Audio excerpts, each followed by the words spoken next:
Bien, saludos. Hoy vamos a desarrollar el tema de investigación de campo. ¿Por qué es necesario ver la investigación de campo? Porque si ustedes recuerdan, la investigación jurídica se clasifica en tres: la investigación dogmática o teórica, la investigación jurídica empírica o sociológica y la investigación axiológica filosófica jurídica.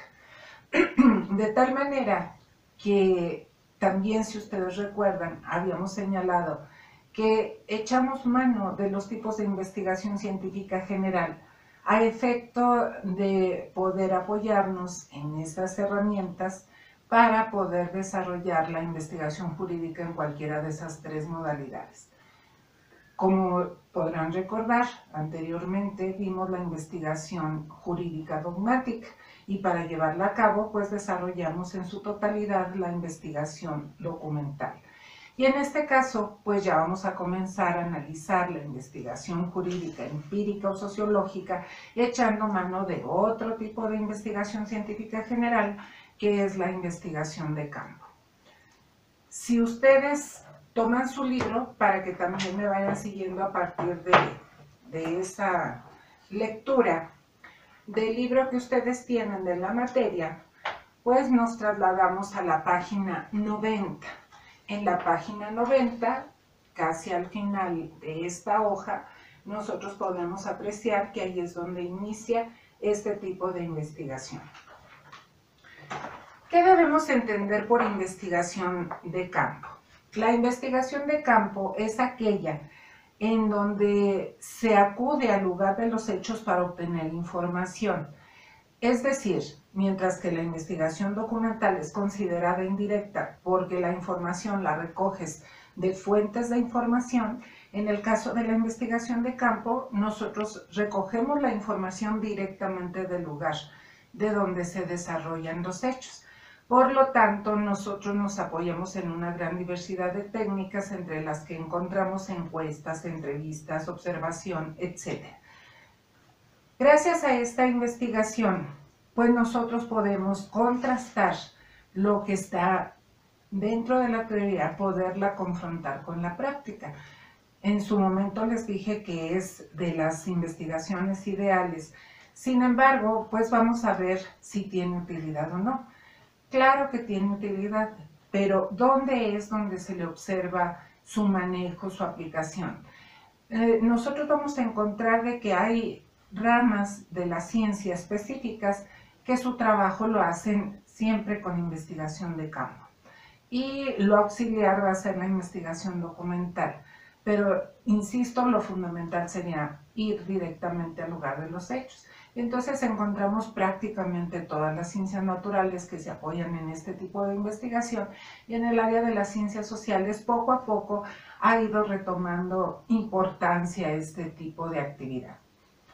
En el caso de las ciencias sociales, por ejemplo, pudiéramos citar a la psicología. En el caso de la psicología, ellos utilizan las entrevistas, utilizan la observación, en fin.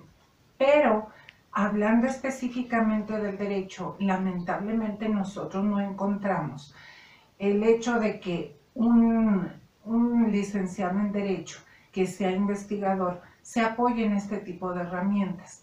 Eso es erróneo desde nuestro punto de vista, es totalmente erróneo. ¿Por qué? Porque en cada una de las áreas del derecho se convierte en algo medular. Por ejemplo, para poder presentar una iniciativa de ley, ¿qué ideal sería que lo aplicaran, primero que nada, una encuesta para ver cuáles son las necesidades o qué es la opinión de la persona respecto de la necesidad o no de que se cree una ley para regular X conducta? Como no lo hacen, nosotros partimos de la idea de que en realidad a veces lo hacen por intereses, por caprichos, por intereses de fracción parlamentaria, etc. Entonces, fíjense que en España, nosotros les habíamos señalado que en España sí acompañan la iniciativa de ley de un informe técnico, y ese informe técnico está basado en una investigación documental y en muchas de las ocasiones de investigaciones de campo. Entonces, nosotros vamos a decir lo siguiente: en el derecho poco, poco se ha avanzado. No así en otras ramas de las ciencias sociales. Sin embargo, nosotros que estamos en la realización del trabajo de investigación jurídica formal, pues sí nos vamos a apoyar en esta herramienta. Ahora, tenemos una complicación. ¿Cuál es la complicación? De que para desarrollar la investigación de campo, nosotros como investigadores requerimos de un apoyo en los conocimientos de algunas otras ramas de la ciencia. Tal es el caso de la estadística elemental. También de que podemos echar mano de la psicología. ¿Por qué son necesarios? Pues la estadística elemental se convierte en algo indispensable porque nosotros vamos a ver que para elegir el muestreo se sigue una serie de fórmulas, las cuales nos ofrece esa rama de la ciencia. Sin embargo, a los que estamos dentro del derecho, a lo mejor no a todos se nos da, o para algunos será más fácil, para otros muy complicado, el hecho de la estadística. Entonces, sería necesario que nosotros los habilitáramos en un curso de estadística básica o estadística elemental para poder desarrollar esta investigación con mayor profundidad y con mayor exactitud. Al adolecer de esa situación, pues entonces nosotros lo vamos a hacer de una manera muy general.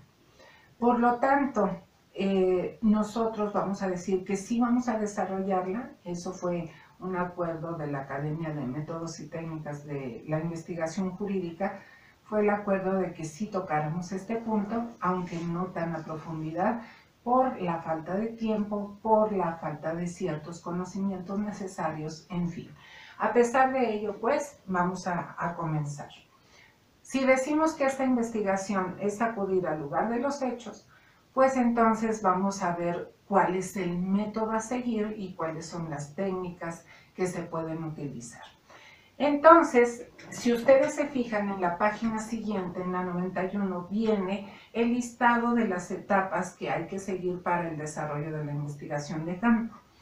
Y tenemos planteamiento del problema, elaboración de hipótesis, marco teórico y marco metodológico, delimitación del universo muestra, y luego se selecciona la técnica, aplicación de la técnica, fichas de campo para la observación, estadísticas, interpretación de los resultados de las estadísticas, comprobación de hipótesis y redacción. Como ustedes pueden observar, las dos primeras y las dos últimas corresponden a las etapas del método científico general. Y también, si ustedes recuerdan, nosotros cuando desarrollamos el proyecto de investigación, pues ya habíamos abordado por lo menos las tres primeras fases, es decir, planteamiento del problema, elaboración de hipótesis, marco teórico y metodológico. Eso nos indica que entonces será necesario comenzar a partir de la etapa número 4, que es la delimitación del universo o muestra. ¿Qué debemos entender por universo y qué debemos entender por muestra en la investigación de campo? El universo, no vamos a decir en el sentido estricto de la palabra, no es el todo, sino que si ustedes recuerdan cuando hicieron el proyecto de investigación, yo les insistía que señalaran el periodo, señalaran el espacio en donde iban a desarrollar la investigación. Cuando hablaba del espacio o lugar, a eso me estaba refiriendo. Si ustedes señalaron causas del feminicidio en el municipio de Guadalupe, Zacatecas, en el periodo 2010, pues entonces para nosotros, nuestro universo de trabajo será el municipio de Guadalupe, Zacatecas. El problema es de que para poder llegar a aplicar ciertas técnicas nosotros requerimos tiempo, dinero y recursos humanos. Y en ocasiones nosotros no contamos con ninguna de esos tres elementos. Es decir, si nosotros les estamos diciendo tenemos 2 meses para realizar una tesina, pues entonces el tiempo es sumamente limitado para que ustedes pudieran realizar una encuesta y aplicarla en todo el municipio tal. Si nosotros dijéramos es que nada más son 4 personas en el equipo de trabajo, pues entonces cuántas personas podrían acudir a ciertos espacios, etc. Entonces, siempre hay una limitante. Esto es a nivel licenciatura en esta materia, pero si, por ejemplo, su servidora, que es investigador de carrera, pues por obviedad también nosotros tenemos exactamente las mismas dificultades. Nos hace falta tiempo, nos hace falta, por ejemplo, los recursos humanos, porque en mi caso sería en lo individual, tendría que contratar personal, etcétera, etcétera. Entonces, siempre hay un obstáculo para trabajar con el universo. Pero, ¿qué es lo que les puedo decir? Prácticamente nadie trabaja con el universo completo de estudio. Salvo, hay una institución que está muy reconocida y que ustedes ya imaginarán la respuesta, es INEGI. INEGI sí trabaja con el universo total de estudio. Pero, ¿por qué? Pues porque es una institución que está instituida ex profeso para ello. Contrata muchísimo personal, por eso los censos poblacionales son cada 10 años, pero luego hay censos económicos, etcétera, etcétera. Y entonces contrata personal para acudir casa por casa para que no quede ni una sola sin censar. De acuerdo a eso o independientemente de eso, nosotros vamos a encontrar que pues es muy difícil trabajar con el universo de estudio. Por lo tanto, nosotros tenemos una opción y esa opción es la muestra. ¿Qué debemos entender por una muestra? Una muestra, vamos a suponer que este es el universo de trabajo. La muestra es obtener una pequeña porción de esa totalidad para nosotros poder aplicar todas las técnicas o nuestras herramientas solo en esa pequeña porción.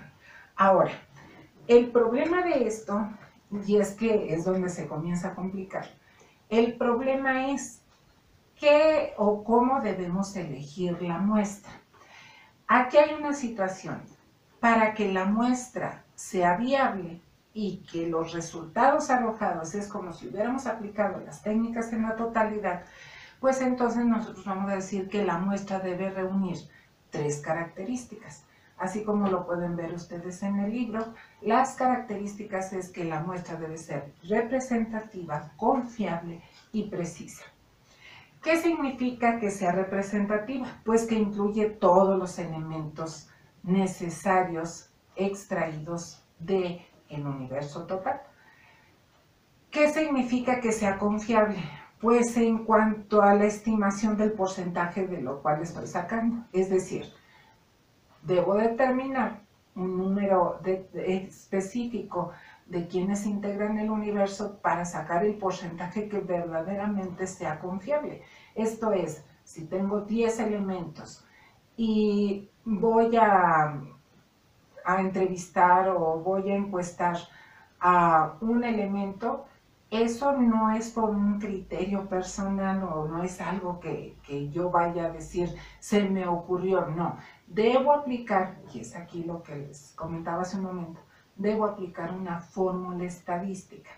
Esa fórmula estadística me está indicando que cuántos son los que integran la población o el universo de trabajo, cuánto es el margen de error, etc. Entonces se reúnen ciertos elementos para que de allí ya surja como resultado el número exacto de las personas a quien yo tendría que encuestar, por ejemplo, en ese tipo de técnica.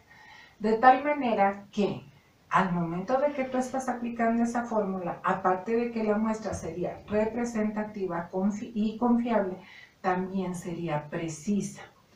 La precisión, pues, es porque esa fórmula, aparte de todo, te da el posible margen de error. El margen de error se puede deber a diferentes circunstancias y, por lo tanto, pues, eso sería con mayor precisión. Cuando un investigador adolece de esos conocimientos, bueno, entonces tendríamos que aplicar, que no es lo deseable, pero que lo hacemos de una manera muy rústica, muy primitiva, pues entonces lo haríamos con un razonamiento lógico, ¿sí? Con una serie de consideraciones lógicas, racionales, etcétera, para poder elegir un muestreo más o menos cercano a lo que se requiere. Ahora, ¿cuáles son los tipos de muestra que nosotros pudiéramos utilizar?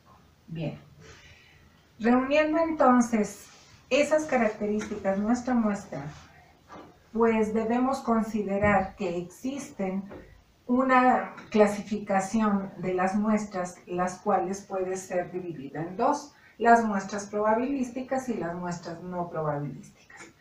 ¿Qué es una muestra probabilística? Esto también aquí lo tienen ustedes en su libro. ¿Qué es una muestra probabilística? Es aquella donde todos los individuos que forman parte del universo tienen la misma posibilidad de pertenecer a la muestra. Y la muestra no probabilística, pues esa consiste en lo contrario, ¿verdad? No todos los individuos que pertenecen al universo de trabajo tienen la misma posibilidad de pertenecer a la muestra. Estas a su vez se subclasifican. Nosotros tenemos las muestras probabilísticas, que pueden ser divididas en aleatorias, sistemáticas, estratificadas o por conglomerados, y las no probabilísticas, que son accidentales, por cuota, o intencionadas o razonadas. Vamos a comenzar con las muestras probabilísticas. Fíjense que estas muestras son las ideales. ¿Por qué? Porque tenemos mayor margen de precisión, mayor representatividad y mayor confianza. Pero, ¿cuáles son los problemas que pudiéramos enfrentar? Bueno, pues vamos a empezar su desarrollo para ver qué obstáculo se tiene para poderlas aplicar.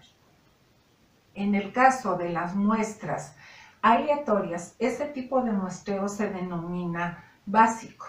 Y ese es el más simple, el más sencillo, el más utilizado cuando se tiene esta posibilidad. ¿En qué consiste el muestreo aleatorio? Pues nosotros vamos a decir que tenemos el universo total, pero nosotros tenemos algo a nuestro favor. Vamos a suponer, tengo una lista, y en esa lista, vamos a poner el ejemplo de cuando nosotros estamos en clase, ¿sí? De cada uno de mis grupos yo tengo una lista, y cada uno de los que integran el grupo están en esa lista. Si yo voy a aplicar un muestreo aleatorio, pues tengo esa facilidad porque todos los que están en el grupo D, por ejemplo, o en el grupo H, todos están en esa lista, y de esa lista lo único que tengo que hacer es sortear, ¿de acuerdo? Para sacar los elementos a quienes voy a aplicarle las técnicas específicas. Entonces, ¿en qué consiste? Pues yo tengo la lista, y en esa lista, hayan venido a clase o no hayan venido a clase el día de hoy de manera presencial, no importa, porque cuando yo esté sorteando, ¿sí? No importa si vinieron o no, yo voy a sacar, ¿sí? De manera sorteada, voy a sacar quienes van a integrar la muestra. Y entonces, insisto, hayan venido o no hayan venido, yo ya tengo claro a quienes les voy a aplicar la técnica, llámese de la encuesta principalmente, o puede ser también la entrevista, pero por lo regular es para aplicar encuestas. De tal manera que les digo, ese tipo de muestreo probabilístico aleatorio es el básico, es el más recomendable. ¿Por qué? Porque es más representativo, más confiable y más preciso que cualquier otro. Pero si ustedes se dieron cuenta, nosotros tenemos la primera dificultad. ¿Cuál es esa dificultad? Yo debo de tener una lista. Si ustedes no tienen la lista de quienes pertenecen al universo total, entonces simple y llanamente no van a poder desarrollar este tipo de muestreo. Les voy a poner un ejemplo. Tengo un equipo que está trabajando lo que viene a ser la atención médica a personas con enfermedades crónico-degenerativas en el Instituto Mexicano del Seguro Social, ¿sí? Ellos quieren ver a ver si se les están respetando sus derechos humanos, específicamente su derecho al acceso a la salud. ¿Y cuál es el problema que ellos van a presentar? Pues que no tienen la lista de los derechohabientes del Instituto Mexicano del Seguro Social de la clínica tal. ¿Sí? Como no tienen la lista, pues entonces no podrán hacer una muestra probabilística aleatoria. ¿Queda claro? Bueno. Tenemos un segundo tipo de muestreo probabilístico que viene a ser el sistemático. Ese es casi igual que el anterior, ¿Cuál es la diferencia? Miren, se tiene la lista, se sortea la primera parte y después se selecciona. Es decir, a lo mejor los que salieron sorteados, no todos tienen las características o cualidades que yo buscaba para mi objeto de estudio. De tal manera que, pues tengo que seleccionar la segunda parte de la muestra, ¿sí? Para ver quiénes van a pertenecer a la misma. Y encuentro la misma dificultad. Si yo no tengo la lista de quienes integran el universo de estudio, simple y llanamente no voy a poder aplicar ni el muestreo aleatorio ni el muestreo sistemático. Existe otro tipo de muestreo que es el muestreo estratificado.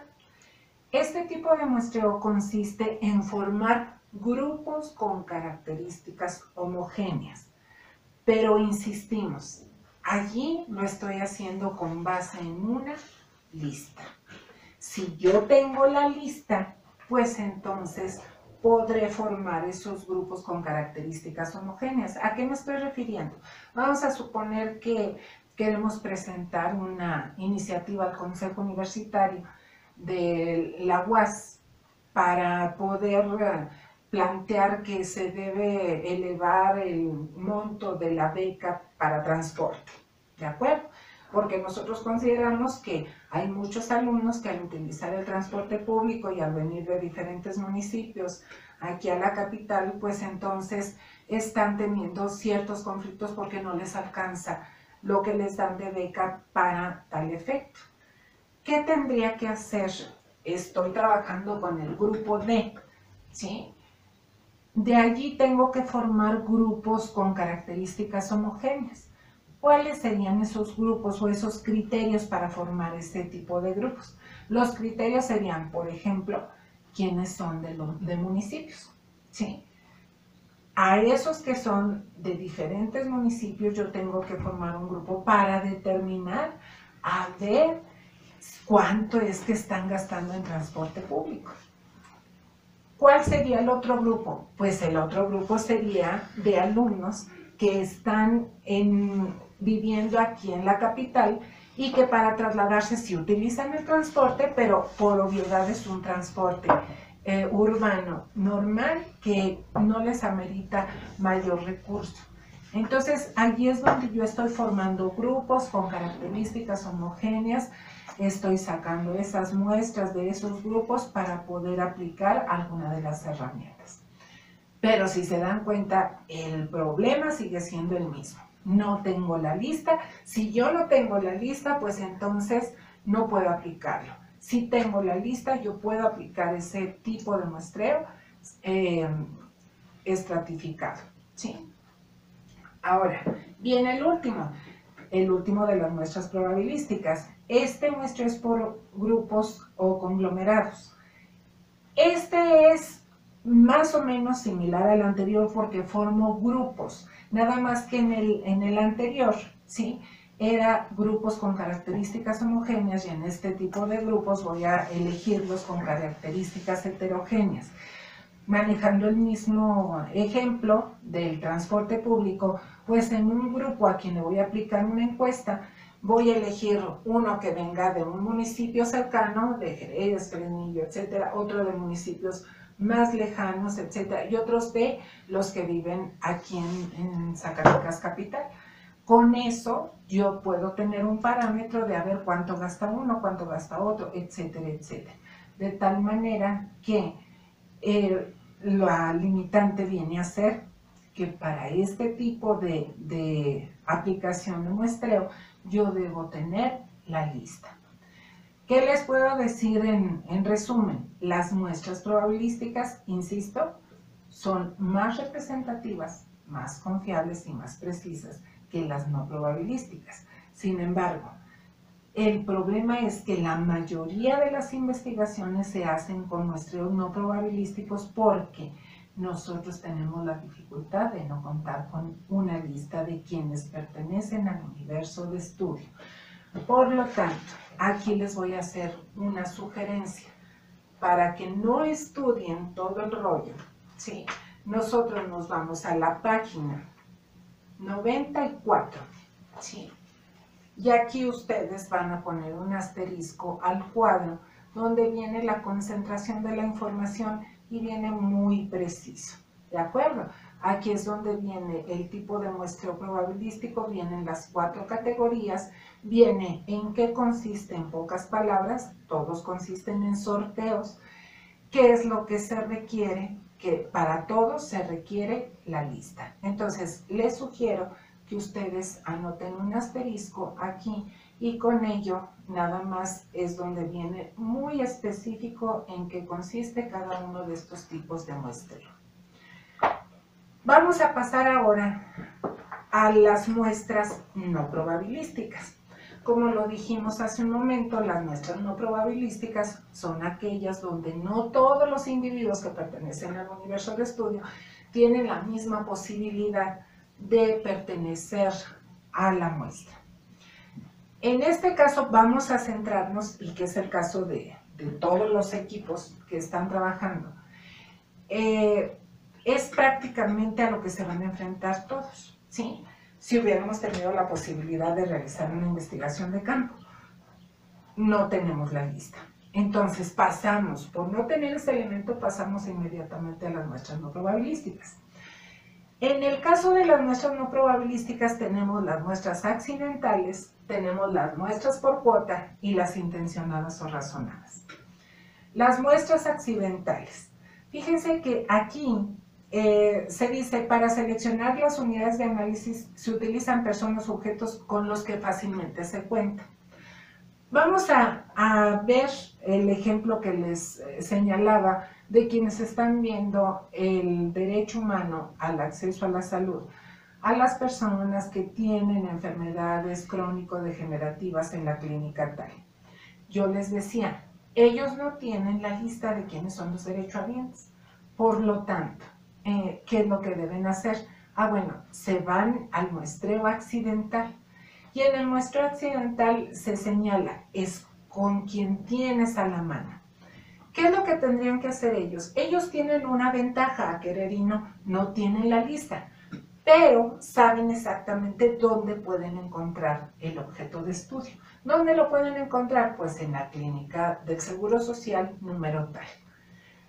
Se pueden trasladar al lugar.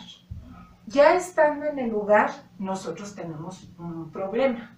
¿A quiénes voy a repartir los cuestionarios? ¿Sí? Porque quienes están allí, pues hay una gran variedad de sujetos. Los que trabajan allí, los médicos, enfermeras, los intendentes, las recepcionistas, etc. Por supuesto, a estas personas no les entregaríamos el cuestionario, ¿sí? A no ser que ustedes decidan hacer entrevistas y demás para ver su perspectiva. A nosotros nos interesa saber si de veras las personas enfermas con esas características están teniendo esa posibilidad, ¿sí? Ahora, ¿quiénes me quedan? Pues los que se supone que son los derechohabientes, los que están allí, pero no todos, porque hay algunos que solo son acompañantes. Y hay otros que son niños que están llevando a los derechohabientes. De tal manera que, ¿qué es lo que debo hacer? Pues de una manera, con mucha observación, ahí estamos aplicando otra de las herramientas que es la observación. Estoy observando a quienes les puedo entregar los cuestionarios y a quienes no. Sin embargo, aquí la recomendación es esta. No puedo llegar con mi cuestionario y decirle, ¿usted es derechohabiente? No, pues no. No, entonces a usted no le entrego el cuestionario. Esa es una falta de respeto, es falta de educación, estás molestando a las personas, ya después no te van a querer contestar nada. Entonces, ¿qué es lo que tienes que hacer? Ni modo. Ahí es donde a veces pierdes tiempo y pierdes dinero.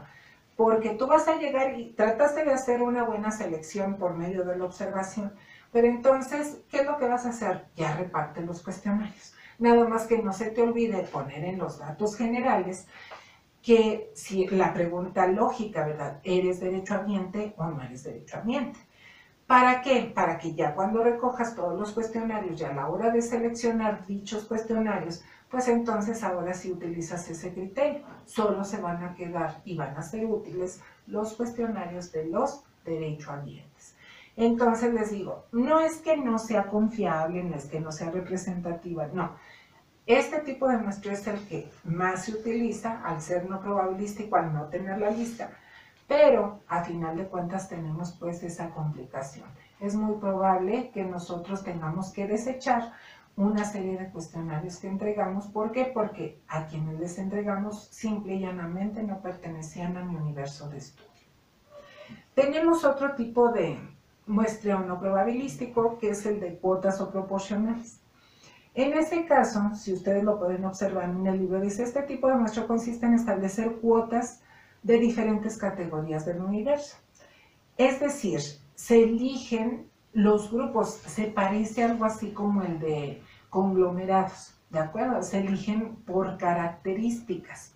Sin embargo, al no tener la lista, al estar acudiendo a ciertos lugares o bien a áreas comunes para ver si localizo el objeto de estudio, fíjense lo que va a pasar. Al no tener esos elementos, entonces este tipo de muestreo es de los más complicados que podemos tener, porque el investigador debe contar con conocimiento de las características de quienes pertenecen al universo de trabajo.